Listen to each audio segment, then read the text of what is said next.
Assalamualaikum teman-teman, selamat malam dimanapun berada. Kita update kembali pembahasannya. Teman-teman, tahu nggak kalian? Setelah Propak Prapi yang keempat kalinya, Mas Roy Suryo ditolak oleh Majelis Hakim Tunggal Pengadilan Negeri Jakarta Selatan. Sekarang, kuasa hukum Roy Suryo yakni Refli Harun sepertinya akan menempuh jalur baru nih, jalur Mahkamah Konstitusi. Waduh. Kasihan juga mereka ya. Padahal kan sebelumnya ketika dia ke MK sudah ditolak juga tuh guys, ya kan? Ya wajarlah ya. Mau mencoba lagi nih agar kliennya Mas Roy Suryo ini bebas dari jeratan tersangka kasus pencemaran nama baik guys, kan begitu. Waduh, kasihan ya. Nah, lalu guys, ada juga keterangan Bu Ina Lim beserta Bang Bil yang sangat luar biasa yang membahas terkait dengan sebuah sayembara Denny Indrayana. Tembus angkanya sampai 2 miliar rupiah. Siapa saja yang bisa menunjukkan ijazah SMA Mas Wapres Gibran? Udah ngaco lagi nih. Bener apa kagak nih, ya kan? Sayembara. Selain itu, saya juga punya sebuah tayangan guys, di mana Pak Jokowi menjawab sebuah pertanyaan dari tim jurnalis Tempo, dalam hal ini adalah bocor halus, yang kemarin sempat wawancara Pak Joko Widodo. Kira-kira apa ya jawabannya dari Pak Jokowi nih? Dan saya punya lagi informasi penting buat kalian semua mengenai apakah Pak Joko Widodo terganggu nggak? Ya kan? Atau terganggu dan tidaknya dengan tingkah laku Mas Roy Suryo, dengan framing jahatnya. Nanti saya akan tampilkan, akan saya sampaikan pembahasannya teman-teman. Dan yang terakhir guys, kita akan menyaksikan sebuah sentilan humor ya dari Bang Opung Parbela nih kepada seorang perempuan yang saat tampil di Rakyat Bersuara sangat menyesatkan, menyatakan bahwa Ibu Iriana bukan ibu kandung Mas Wapres. Waduh, ini lebih konyol dan parah nih guys ya. Manusia seperti ini. Sebetulnya apa sih Pak yang terjadi Pak? Pak Jokowi ini lulus atau enggak gitu Pak, pertanyaan. Satu republik ini tanya itu, nih Pak. Itu kan sudah saya jawab berkali-kali ya.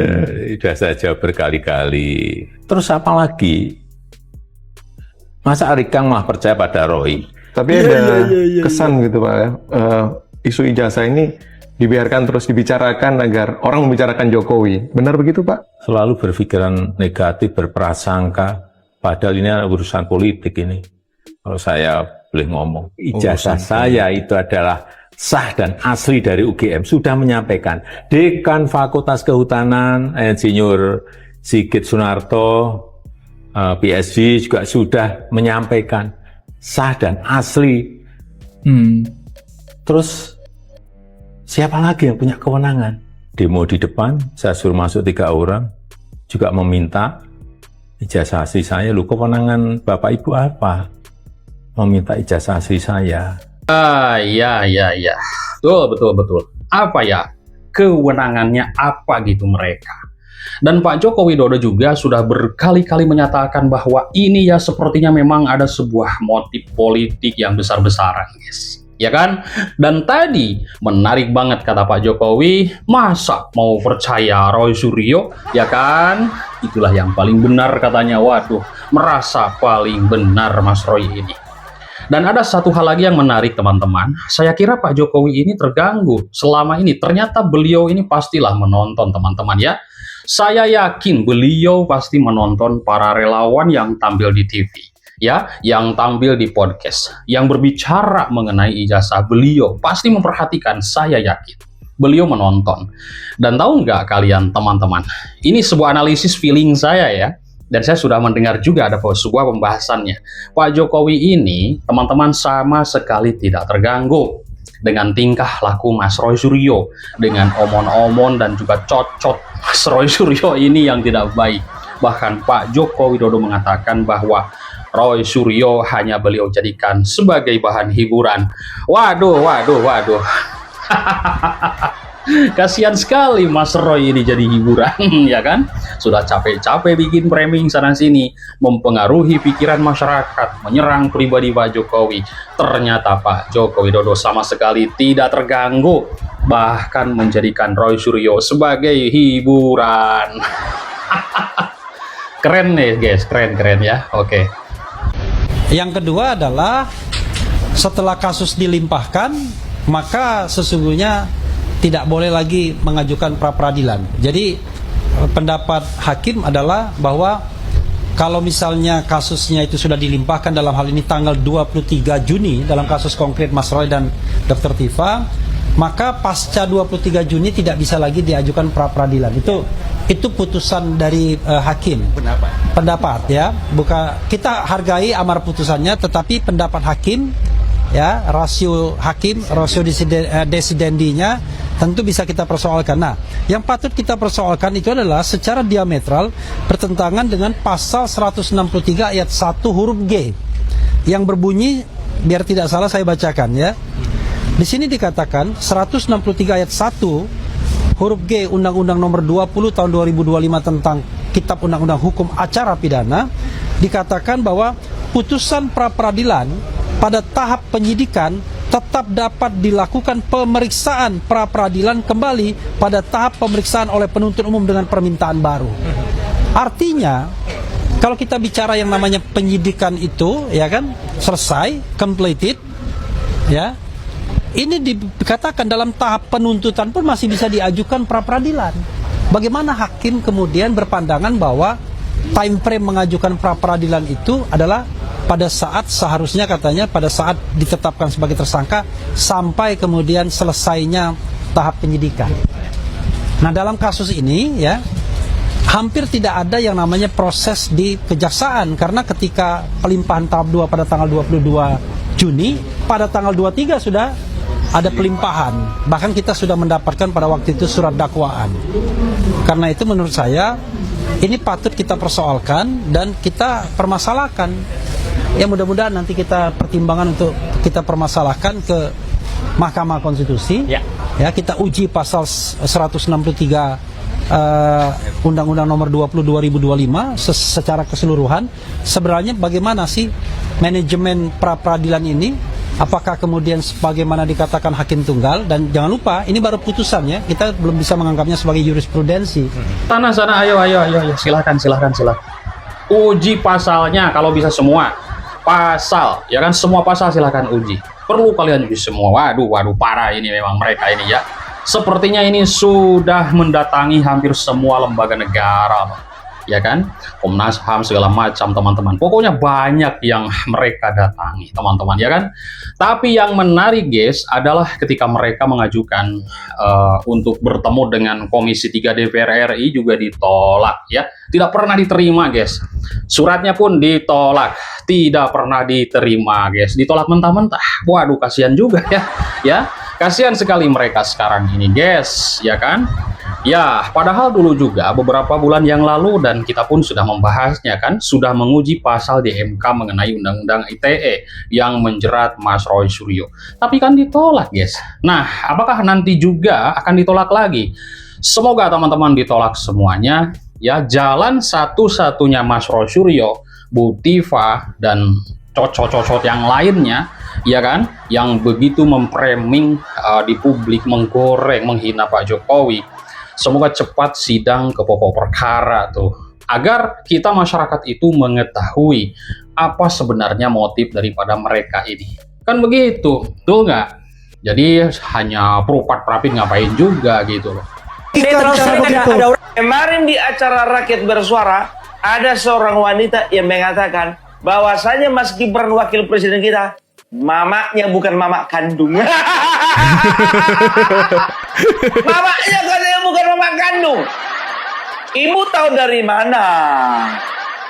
Makanya waktu Mas Gibran lahir, ibu datang. Harus. Biar bisa menyaksikan pakai mata kepala sendiri kalau Ibu Iriana itu mama kandungnya Mas Gibran. Ibu kemana kemarin waktu Mas Gibran lahir?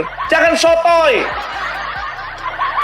Ini loh, orang ini makin lama nggak bisa menggunakan akal sehat, tapi pengacara. Betul. Pengacara kok ngomongnya begitu sih? Betul, ngomongnya mungkin ya kan, mungkin. Aku udah bilang sama kalian ya, baik di lingkaran Bapak Joko Widodo, ini objektif loh ya, dan juga di lingkarannya mereka ya, itu banyak sekarang yang cari panggung dan rata-rata profesinya pengacara.